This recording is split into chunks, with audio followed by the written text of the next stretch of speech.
전능하사 천지를 만드신 하나님 아버지를 내가 믿사오며 그 외아들 우리 주 예수 그리스도를 믿사오니 이는 성령으로 잉태하사 동정녀 마리아에게 나시고 본디오 빌라도에게 고난을 받으사 십자가에 못 박혀 죽으시고 장사한 지 사흘 만에 죽은 자 가운데서 다시 살아나시며 하늘에 오르사 전능하신 하나님 우편에 앉아 계시다. 저리로서 사한 자와 죽은 자를 심판하러 오시리라.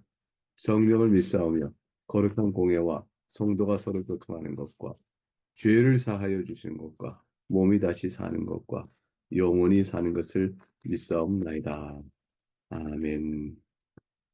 함께 주께 올릴 찬송은 찬송가 436장, 찬송가 436장 1절과 4절입니다. 1절과 4절 시작.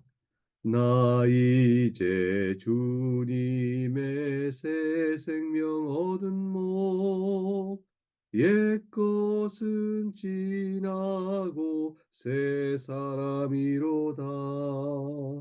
이 생명 내 맘에 강같이 흐르고 그 사랑 내게서 해같이 빛난다. 영생을 누리며 주 안에 살리라. 오늘도 내일도 주 함께 살리라. 주 따라가는 길 험하고 멀어도 찬송을 부르며 뒤따라가리라. 나 주를 모시고 영원히 살리라. 날마다 섬기며 주 함께 살리라. 영생을 누리며 주 안에 살리라. 오늘도 내일도 주 함께 살리라. 오늘 함께 살필 복된 하나님의 말씀은 멜승의 신명기 18장 1절에서 14절까지 말씀입니다. 신명기 14장 1절에서 14절까지 말씀. 오늘 읽은 신명기 1장 14절은 이것으로 신명기에 대한 말씀에 대한 강설의 연속이 일단 맞춰지게 됩니다. 그리고 다른 성경물 본문을 보다가 다시 순서에 따라서 신명기로 돌아오게 되는 순서를 매일 성경은 이제 따로 취하고 있습니다. 오늘 읽을 시편기 18장 1절 14절은 두 구문으로 크게 구분이 됩니다. 하나는 1절부터 8절까지의 말씀인데 제사장과 레위인이 받을 분깃, 기업에 대해서 말씀하고 있습니다. 그리고 지방에 있는 레위인이 중앙성소로 오게 될 때, 그럴 때는 어떻게 될 것인가? 레위인이 자기 있는 곳을 떠나니 중앙성에 오게 될 경우 어떻게 되는 것인가에 관한 내용입니다. 9절부터 14절은 가나안 땅에서 각종 무당들을 절도 용납하지 말라라는 영적 경고, 금지 명령이 다시 한번 강조되고 있습니다. 이제 주의 말씀 1절과 2절을 보겠습니다. 레위 사람 제사장과 레위의 온 지파는 이스라엘 중에 분깃도 없고 기업도 없을지니 그들은 여호와의 화제물과 그 기업을 먹을 것이라. 그들이 그들의 형제 중에서 기업을 가지지 않을 것은 여호와께서 그들의 기업이 되심이니 그들에게 말씀하신 같으니라. 제사장은 제사를 관장하고 제사장이 아닌 레위인들은 성소와 관련된 일이나 성막기구를 운반하는 책임을 지었습니다.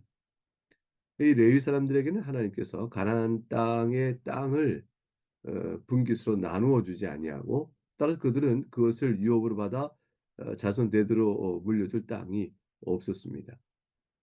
그러니까 농업이나 기타 다른 목축업 등 다른 어떤 일을 통해서 그들이 생계를 도모할 방법이 없었죠.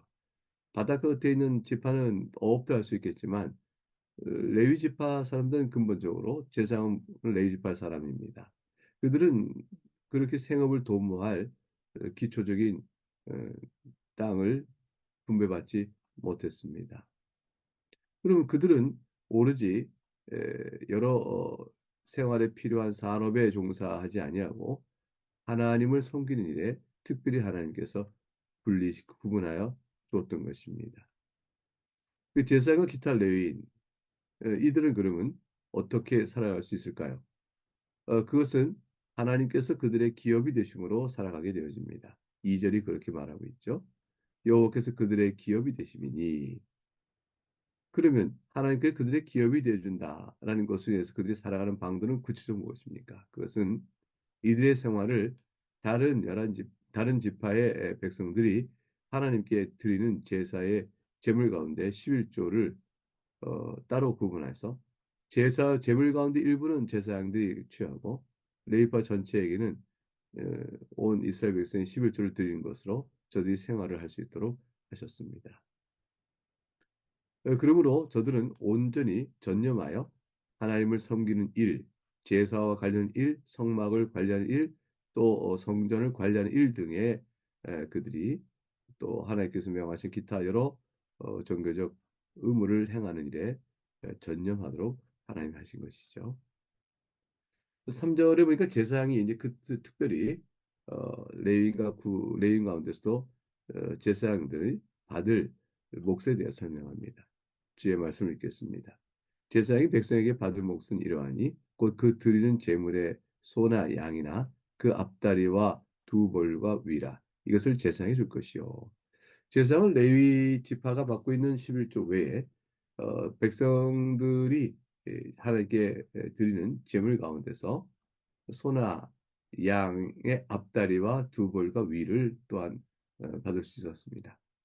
여기서 이제 우리말 성경은 그가 드린 제물의 소나 양이나 또 그 앞다리 두 볼과 위라 하니까 소도 받고 양도 받고 또 앞다리 두 볼과 위로 받는 것처럼 사뭇 이렇게 읽힐 수 있지만 그것이 그렇지 않습니다. 왜냐하면 앞다리와 두 볼과 위는 소나 양의 일부분이거든요.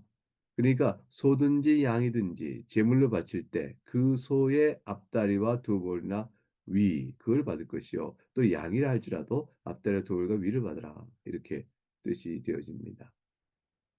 두볼이라는 것은 애매하죠. 근데 우리가 턱별을 뜻합니다. 턱별을 의미합니다. 앞다리나 또는 두 개의 양턱이나 내장을 받으라라고 그 제사장이 받을 취할 몫으로 하나님이 주셨습니다. 또 4절에 보면 또 네가 처음 거둔 곡식과 포도주와 기름과 네가 처음 깎은 양털 네가 그에게 줄 것이며 라고 분명하게 제사장에게 줘야 될 분깃을 설명했죠. 왜 그래야 됩니까? 좀 아까운데 그런 생각이 들까요? 자신이 수고하여 얻은 그런 곡식과 포도 기름 이걸 양털을 왜 제사장에 줍니까? 이런 생각을 할지 모르겠습니다. 그러나 그것은 제사장이 주는 것이 아니라 하나님께 드리는 것이죠. 하나님께 드리는 것을 하나님께서 제사장에게 주는 것입니다. 하나님께 드리는 것을 하나님께서 레위 지파에게 주시는 것이죠. 하나님께서 이들에게 하나님 섬기는 일을 전무시켰기 때문입니다.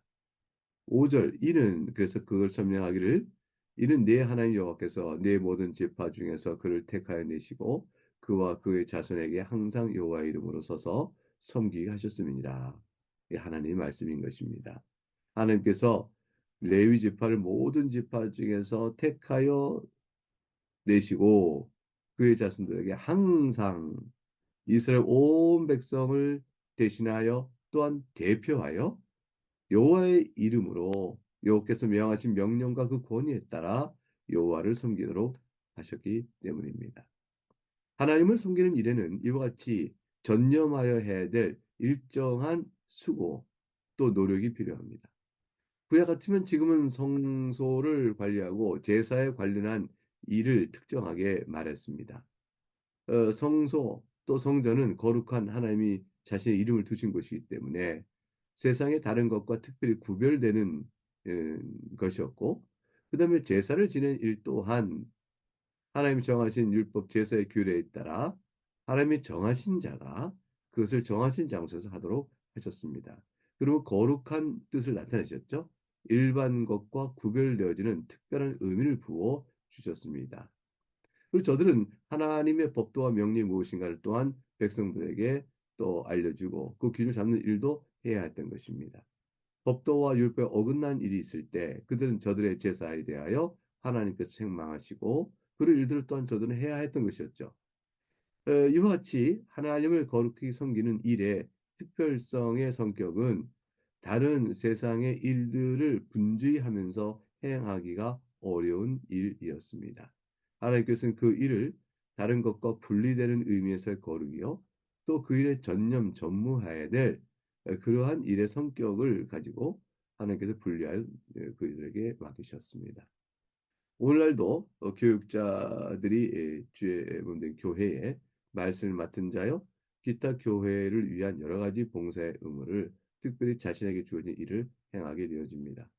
교회를 세우시고 주님께서 목사와 장로를 세우시고 또한 집사를 세우시고 또 직분자들 다 이렇게 세우셔서 성도 지체들이 서로서 연락하여 상합하여 또 하나님의 말씀 가운데 성장하도록 하나님께서 이끄셨죠.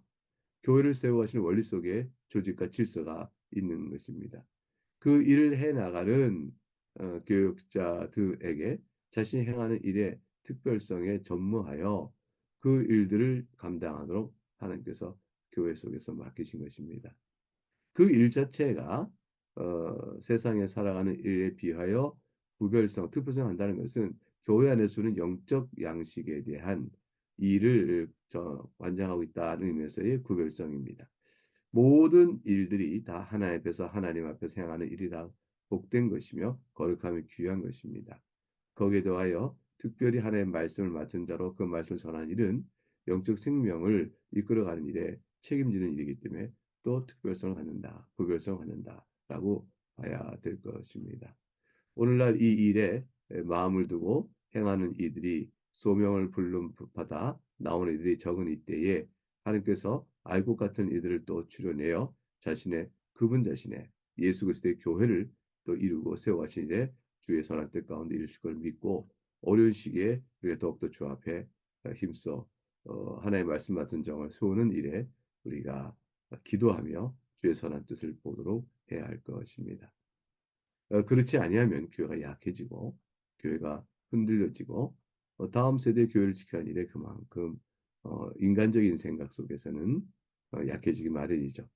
하나님께서 강하게 하실 때가 있고 약하실 때도 있고 뜻마다 시대 구원할 백성을 불러내시는 일에는 착오가 없고 또 실수가 없으시지만 부흥의 때를 열망하는 것은 성도로서는 마땅한 것이요. 그 일의 수종들 귀한 종들을 하나님 앞에서 구하여 세우고 또 그들을 전폭적으로 그 일을 할 수 있도록 돕고 하는 일들은 귀한 것이다 볼 것입니다. 다음에 6절과 7절의 말씀 속에서는 지방에 거주하는 레위인이 이제 중앙 성소로 와서 하나님께서 맡기신 일을 봉사하고자 할 경우에 어떻게 하면 좋은 것인가라는 것에 관한 내용입니다. 내용을 읽어보겠습니다. 이스라엘 온 땅 어떤 성읍에든지 거주하는 레위인이 간절한 소원이 있어 그가 사는 곳을 떠날지라도 여호와께서 택하신 곳에 이르면 이렇게 6절 먼저 말씀을 읽었습니다. 어느 성읍에서이든지 레위인이 거주할 경우 그 레위인은 소유하는 땅이 없습니다. 나그네와 같은 것이죠. 그래서 일시적으로 있는 자처럼 소유한 땅이 없고 정착을 그곳에 하게 될 경우 정착의 모든 가능성은 앞서 말씀드린 것처럼 다른 지파의 모든 지파들이 레위인의 생활을 돕기 때문입니다. 근데 레위인이 자신이 소원이 생겼습니다. 그것도 간절한 소원입니다. 그래서 자신이 섬기고자 하는 그 땅을 그 지역이 아니고 어떤 도시가 아니고 중앙으로 가고자 하는 마음이 생겼습니다. 물론 자신의 욕망이나 명예가 있어서 사서로운 일 때문에 사역지를 선택한다라는 것이 아니고 하나님을 좀 더 가까이 잘 섬기고 싶은 마음이 있어서 그래서 중앙 성소가 있는 곳에 이루고자 하는 마음을 갖게 돼 그들이 그것을 오게 될 경우 누가 이들의 생활을 도울 것이냐라는 것이 문제가 되어지죠. 그 중앙 성소에 있는 레위인들이 이거 왜 오는가? 왜 와서 우리 몫을 나눠 갖게 하는가? 이렇게 해서는 아니 되고 이들을 무시하지 말고 생활을 외면하지 말아야 한다라는 말씀을 주고자 하는 것입니다. 7절에 그렇게 되어 있죠. 7절과 8절의 말씀을 읽겠습니다. 여호와 앞에 선 그의 모든 형제를 레위인과 같이 그의 하나님 여호와의 이름으로 섬길 수 있나니 그 사람의 몫은 그들과 같을 것이요 그가 조상의 것을 판 것은 별도의 소유이니라. 그가 조상의 것을 판 것이 있다. 아니 땅이 없고 물려받은 기업이 없는데 뭘 팔 것이 있습니까? 라고 생각을 할 수 있죠. 그러나 레위인이 자신의 기업으로 땅을 상속받지는 못합니다. 그런데 아버지로부터 또 할아버지로부터 이렇게 시간이 흐르면서 부모로부터 가옥이나 가축 등 사적인 재산을 물려받을 부분이 조금이라도 있게 되어집니다. 즉 이스라엘 지파들이 레위 지파를 위해서 11조를 드리고 그것을 갖고 생활하는 가운데 그들이 일정한 소득을 잘 관리하여 가옥을 살 수 있고 또 가축들을 또 일정하게 기를 수도 있게 되어지죠. 그것은 사적인 재산이 되어집니다. 그걸 물려받을 수는 있는 것이었습니다. 그러므로 지방의 레위인이 중앙으로 와서 섬기고자 하게 될 때 그는 지방에서 자신이 갖고 있었던 조상의 것 그것을 잘 팔아서 가져온 다음 그 자신 물질로 얼마 갖고 있겠죠? 그것을 사적인 재산으로 그런 사적인 재산을 거기에 와 있는 레위인들이 요구해서는 안 된다. 개인의 것은 개인의 것이다 할 것입니다. 그래서 이와 같은 내용들은 오늘날 교육자도 사적인 자신이 있을 수 있게 되는 것이죠. 같은 맥락입니다. 다만 저들이 땅을 기업으로 물려받지 않고 하나님께서 저들에게 기업이 되신다는 말씀 속에서 저들의 전념하여야 될 사역이 무엇인가 하는 것들을 분명히 보여주고 그 사적인 재산 관리 때문에 그것에 손해가 되거나 그 일에 혼돈이 되거나 그러지 된다면 레위로서 마땅한 부름 앞에 서 있지 못한 것이라 할 것이겠습니다. 오늘 그렇다면 이제 오늘날 있어서 교육자가 이중직이라 하여 교회를 섬기는 위해 다른 직무를 갖게 될 경우 어떻게 될 것이냐라는 문제가 생기게 되어집니다.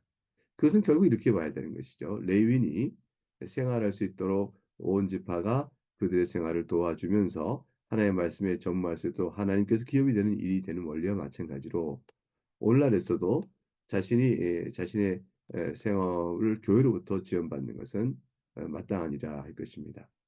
그런데 교회가 연약하고 힘이 들고 또 개척하여 교육제 생활을 지원하지 못하나 교육자가 소원이 있어서 간절한 소원이 있어 그 교회를 계속해서 붙들고 하나님을 섬겨가는 일이 있다 할 경우 어떻게 될 것이냐라는 문제가 생기죠.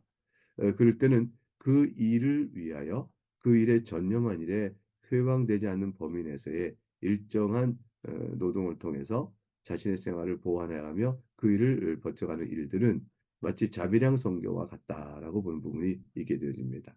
사도 바울이 복음을 전한 일에 혼돈이 없고 훼손이 없었고 그걸 점령한 사람이었습니다. 그러나 그는 자기가 가죽 피장이로 가죽을 다루는 기술자로 자기 생활에 일정한 소득을 유지해가면서 생활을 해나가며 복음을 전할 수가 있었습니다. 홀로 산 이였고 그가 또 거느려야 될 여러 가지 생활에 큰 부담이 없는 일이기도 하였지만 사도 바울은 어찌 됐건 한 가지 예를 보여주는 것이죠. 부름의 일을 위하여 연약한 교회로부터 생활의 지원을 받지 못할 때 자신 일정한 일들을 하나님의 일을 섬기는 일에 방해되지 않은 범위 내에서 그 일을 하여 오히려 하나님의 일을 더욱더 전무해 나가는 일쪽으로 나가게 됐다. 이런 형편이 되는 일이 있습니다. 오늘날에 있어서 교육자 이중직은 생활이 교육자의 일을 잠식해가는 일로 문제가 되는 것이죠. 사업을 한다거나 또는 다른 어떤 일을 함으로 인해서 근본적으로 하나님의 말씀을 선교하는 일에 크게 훼손이 되어지나 방해가 되어질 때 그럴 때 이것이 문제가 되고 있는 것이라 볼 것입니다. 9절부터 11절의 말씀을 읽겠습니다. 네 하나님 여호와께서 네게 주시는 땅에 들어가거든 너는 그 민족들의 가증한 행위를 본받지 말 것이니 그의 아들이나 딸을 불 가운데로 지나게 하는 자나 점쟁이나 기륭을 말하는 자나 요술하는 자나 무당이나 진언자나 신접자나 박수나 초혼자를 너희 가운데 용납하지 말라. 하나님께서는 다시 강조하십니다. 가나안 족속의 가증한 행위 하나님께서 가장 미워하신 일이죠. 격동하시고 격분하신 일입니다. 그런 일들을 다시 하지 말라 이렇게 말씀하시고 반복하여 반복하여 강조합니다. 신명기 내내 반복되는 말씀이 바로 이 말씀이죠. 아들이나 딸을 불가운데 지나게 하는 이 가난 족속들의 가증한 행위들, 점장이나 기름을 말하거나 요술하는 무당이나 진원자나 친접자, 박수나 초혼자를 불러내어 그들과 접신하거나 어떤 영매를 불러내어 해나가는 모든 일들을 일체 하나님께서 금하십니다. 여기서 진원자라는 것은 통상 진원이다 하면 비밀스러운 지혜의 말을 잘 알려드리는 자 이렇게 되는데 그건 좋은 뜻이 아니고 주문을 외우며 마법을 거는 주술사를 가리키는 말입니다. 신접자라 하는 죽은 자를 불러내서 그의 목소리로 말하는 자들이죠. 죽은 자의 영혼을 불러내어 그에게 어떤 일이 있을 것이 묻는 것과 같은 것. 박수는 무당입니다. 미래를 점치며 춤추며 말하는 자입니다. 초혼자는 죽은 자의 영혼을 불러내니 신접자와 마찬가지로 그에게 찾아서 자신에게 일에 관한 어떤 궁금한 일을 묻는 것이죠. 이 신접자 박수를 통괄한 명칭이 바로 무당입니다. 그런 자는 다 초혼자라 볼 수도 있습니다. 귀신을 불러낸다는 것이죠. 이게 다 토속 신앙에도 우리나라에 얼마나 많습니까? 이 죽은 자의 영혼은 돌아오지 못합니다. 하나님 정하신 음부, 그 중요한 상태에 머물러 있는 것이죠. 다시 그들이 부활할 때까지 그곳에서 의인은 낙원으로, 악인들은 고통을 영원히 받을 형벌을 미리 맛보며 그곳에 있게 됩니다. 그러니 귀신에게 가서 무당에 가서 점치는 자에 가서 미래가 어떤지 호기심으로 물었다 하는 것조차 하지 마셔야 합니다. 무당들이 흔히 말한 대로 기독교인이 없으면 장사가 안 된다. 이런 말들이 우스갯소리로 있지만 그 우스갯소리조차 나올 말이 아닌 것이죠. 일체의 이와 같은 것 따위에 찾아가서 재미거리나 묻는 일이 결코 없어야 할 것입니다. 하나님께서 미워하시고 가증히 여기는 일이므로 흉내내는 것조차 악하다 할 것입니다. 12절 주의 말씀이 이러합니다. 이러한 일을 행하는 모든 자를 여호와께서 가증히 여기시라니 이런 가증한 일로 말미암아 네 하나님 여호와께서 그들 네 앞에서 쫓아내시니라. 야곱의 아들이요 육적으로는 하나님의 백성으로 인정되는 자를 할지라도 이와 같은 일을 하면 하나님께서 심판하라 말씀하시면 내어 쫓으라고 말씀하셨습니다.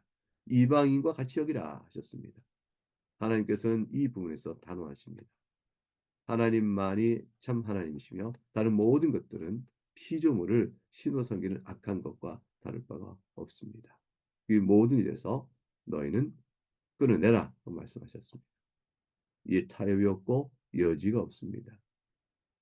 그러므로 하나님의 예배하는 신앙생활을 무당 짓하듯이 혼탁되고 오염되고 그런 형태로 혼합주의 형태로 끌어오는 모든 일들은 매우 악한 일입니다.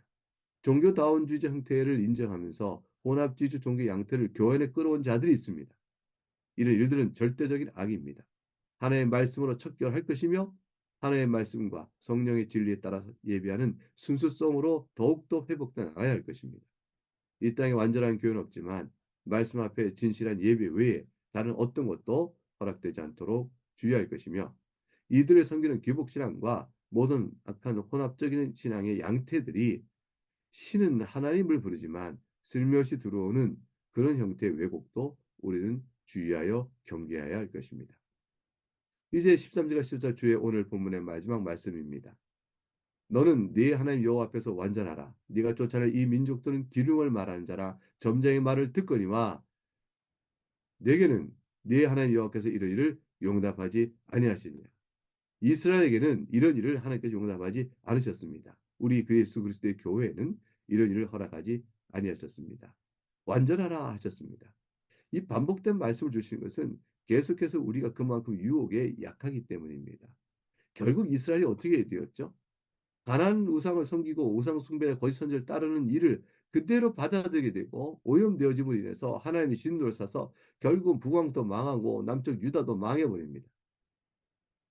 다 포로로 끌려가게 되어집니다. 왜 그렇게 됐습니까? 하나님의 오른손이 짧아졌고 가나안 땅에서 이들을 돌볼 하나님의 능력이 약해졌습니까? 그런 것이 아니죠. 아니지요.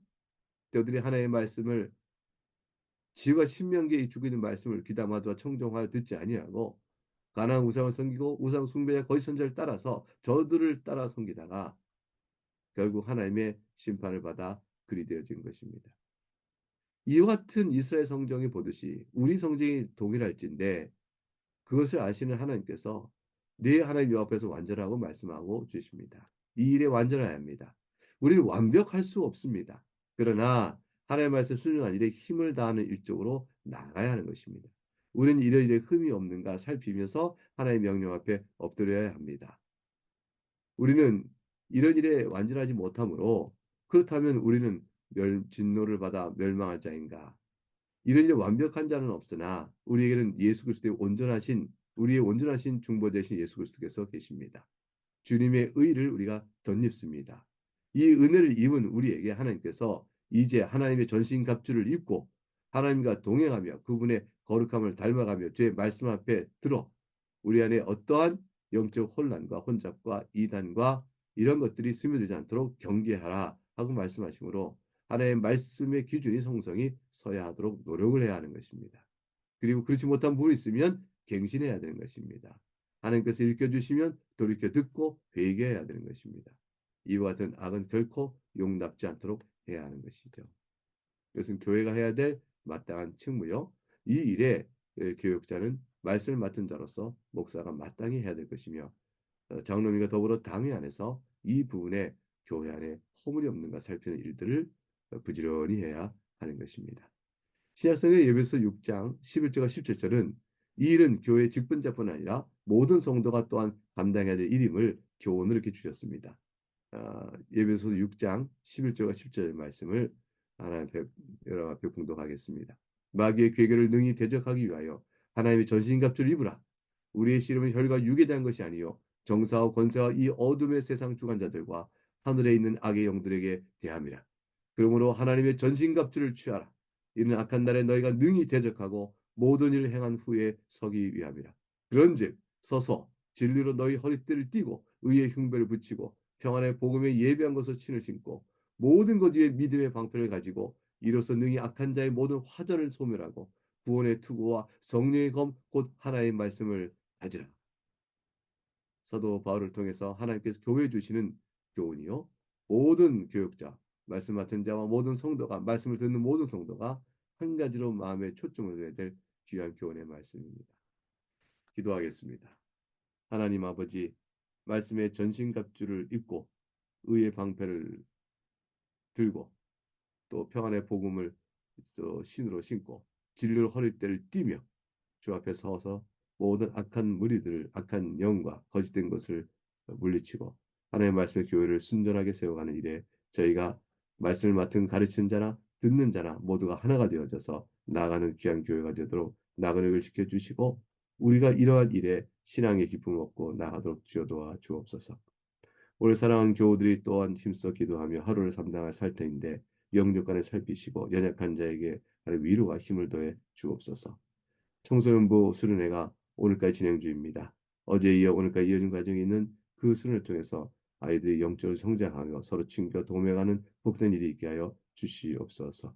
내일 주일을 함께 온 성도가 모일 터인데 복된 예배가 이루어지는 아름다운 오늘 말씀을 읽은 바가 우리에게 이루어지는 그런 일들이 있는 복된 예배가 되게 하시옵고 이를 통해 한 해 홀로 영광을 받으시옵소서.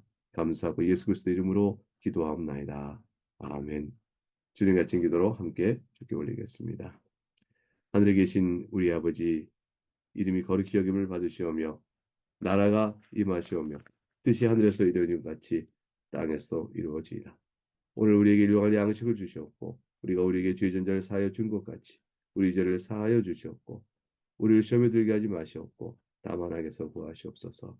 나라와 권세와 영광이 아버지께 영원히 있사옵나이다. 아멘.